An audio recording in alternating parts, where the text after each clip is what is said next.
Ole Miss at LSU, Texas A&M at South Carolina.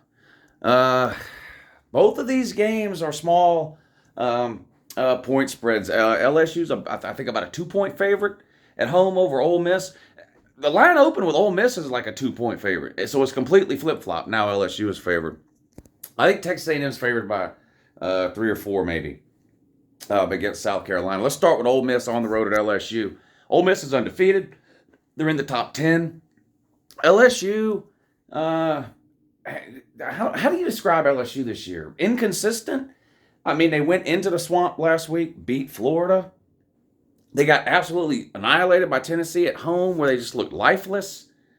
They have the loss to Florida State early in the year, where they could do nothing offensively, and all the special teams miscues, and kind of an up and down team. Ole Miss, on the other hand, the best rushing team, one of the best rushing teams in the country. Two legitimate RB1s with Zach Evans and Judkins. I can't ever remember his first name, but he's a freshman, I think, Judkins. People have this idea of Lane Kiffin just throwing the ball all over the place. Ole Miss will run it down your throat. The quarterback will run too. Now, he can throw. They haven't really been forced to throw, like in a comeback situation or anything, but I mean, he looks okay, first-year starter there, but man, that running game is dangerous. They do have a wide receiver capable of making some plays with Mingo, but you know what's concerning me about Ole Miss, especially the last couple of weeks, is their defense, and I think I've talked about this maybe in the Your Season Is Over video or the Top 25 video or something, but their last 2 games are against the worst team in the East, Vandy, and probably the worst team in the West, Auburn. They gave up like 28 points to Vandy and 34 points, I think, or something like that to Auburn. I mean, that's 70 points given up in the last 2 games against the 2 worst teams in the SEC. That is not good. Those 2 teams combined, Vandy and Auburn, scored 10 points against Georgia this season. Vandy didn't score any. Auburn scored 10.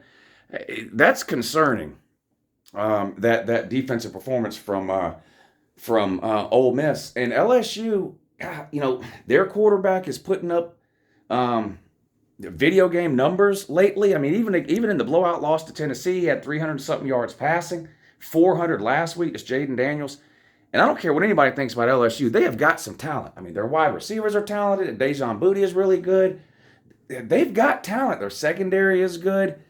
If they find a way to slow down Ole Miss ground game, they don't even have to stop it. Slow it down. Don't give up any home runs on the ground, right? No 60-plus yard touchdown runs. If you're LSU can win this game. In fact, I think they are going to win this game. I think an undefeated team goes down here. I think Ole Miss takes their first loss of the season on the road in LSU. I expect the crowd to be a little more involved in this one than they were in the Tennessee game. And I don't know. It just feels to me like Ole Miss is trending towards a loss. I know they got the big game coming up in a couple of weeks with Alabama that a lot of people are looking forward to. And Ole Miss could lose this game and still give Alabama fits in a couple of weeks. I'm not saying they will. What I mean is, just because I think Ole Miss is losing this weekend doesn't necessarily mean I think they have no chance against Bama. Bama's got issues of their own. But I just feel like this is a spot where LSU gets a win. 2 weeks ago, I couldn't imagine picking LSU to win a game after the way they looked against Tennessee. I mean, they just look lifeless. I know Tennessee's a good team, but I'm not even talking about the score of the game. Just LSU just... that game was over 2 minutes into the game. Their heads weren't in the game. They had a special teams blunder, 2 special teams blunders in the first 2 minutes of that game against Tennessee, and before you knew it, they were down 10-0 with 13 minutes and 30 seconds to go in the first quarter. And when you're up against an offense like Tennessee, that was it. It was game over at that point because LSU's not coming back from that. Last week, to go into the swamp, hostile environment, get a pretty big win. Again, Jaden Daniels played great.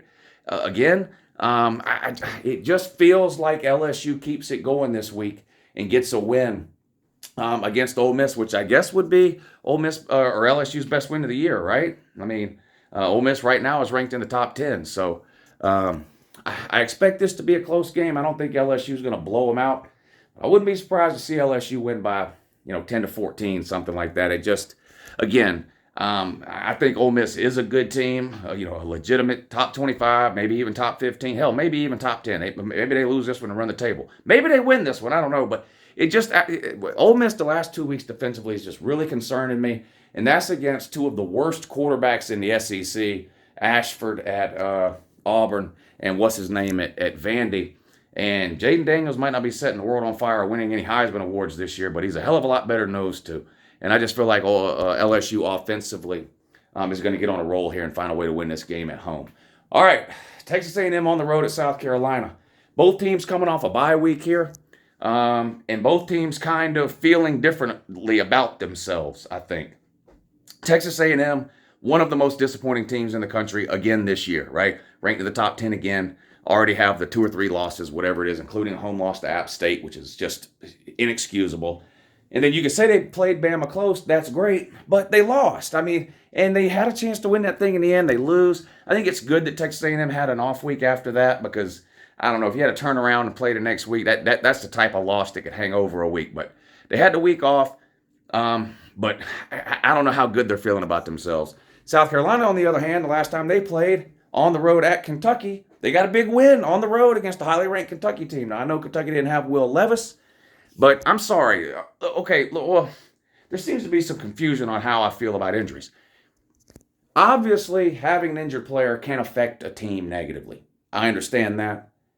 But you get into week 5, 6, 7, 8 of the college football season, every single team in America's got injured players that are sitting out or hurt players that are playing. So it's just not a viable excuse for a loss. So I get it that Will Levis didn't play in that game against South Carolina, but guess what? I just checked the NCAA rule books, and Kentucky's got the same number of scholarships that South Carolina's allowed to have, 85. That's why you have 85, okay? Everybody has injuries. Tennessee was missing 4 or 5 starters last week, found a way to beat Alabama, so it's really no excuse for Kentucky that they lost to South Carolina without Will Levis. You had both your running backs. You had Chris Rodriguez back. Why couldn't you just run it down their throat with Smoke and Rodriguez, but you lost the game. Now, Will Levis is back now, right? Yeah. But point is, that was a big win for South Carolina. They also got the week off. Now they come back home. They're hosting a Texas A&M team. And this, for some reason, is the cross-division game in the SEC, East versus West, that gets played every year. I feel like these two teams were just kind of the odd ones out. It doesn't make any sense, but they do. South Carolina and Texas A&M play each other every single year. And since joining the SEC, Texas A&M has not lost this game. They've beat South Carolina year in and year out, every single year, every year that they've played, going back how many years that is now, 8 or 9. Night game in Williams-Brice Stadium. I think this is the best chance South Carolina has had to beat Texas A&M in a long time. And it doesn't make me happy to say that for a couple of reasons. Number one, I just don't like South Carolina. I've told this story a million times. I'm a Georgia fan, and so yeah, Florida's the rivalry, and then Auburn's a rivalry, and Georgia Tech's a rivalry. If Georgia was going to go 1-11, and I got to choose the one win, it would be over South Carolina. Why? Geography. I grew up close to the South Carolina border. A lot of South Carolina fans growing up. And so we would get together and watch the game every year, and it just became a bragging rights thing. So to me, South Carolina is one of my most hated teams. So it doesn't make me happy to say that South Carolina is in a good position here in this game to maybe pull off the upset and beat Texas A&M. Spencer Rattler's going to have to play well and going to have to not turn the ball over. I think this is going to be a low-scoring game. So it could be the type of thing where this comes down to somebody making a critical mistake, one of these quarterbacks. Neither team's quarterback play has been stellar.